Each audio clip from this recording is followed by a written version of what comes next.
Sa iba pang balita, may mga irregularidad na natukoy sa pagkakadakip kay Globe Asiatic President Delphine Lee. May report si Alvin Baltasar.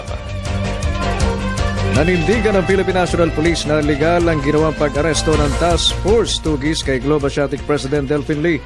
Sa harap na rin ito ng pag-alma at pag-kwestiyon ng abogado ni Lee sa validity ng pag-aresto sa kanyang kliyente na anya'y illegal gayong ibinasura na ng Court of Appeals ang asuntong syndicated estafa laban sa negosyante. Ang ginawaan niyang kautusan ng korte na idetene si Lee sa NBI Pampanga ay pruweba na may basehan ang kanilang naging aksyon.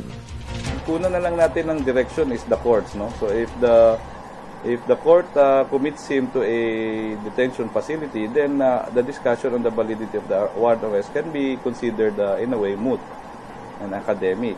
Nilinaw din ni Sindak na walang inaaprubahan si PNP Chief General Alan Purisima upang tanggalin na sa Big Five most wanted si Lee na kaibayo sa sinasabi ng kanyang abogado.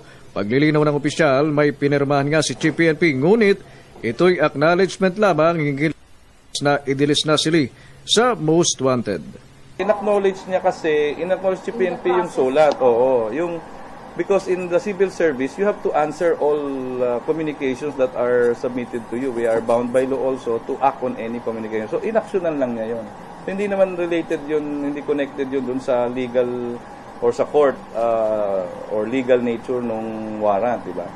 Samantala, kinumpirma naman ang tagapagsalita na may tatanggap na tipster ng reward money kaugnay ng pagkakahuli kay Delphine Lee at dumadaan niya sa kailangan lang na mga proseso ito bago maibigay ang 2 milyong piso. Para sa Telebisyon ng Bayan, Alvin Baltasar.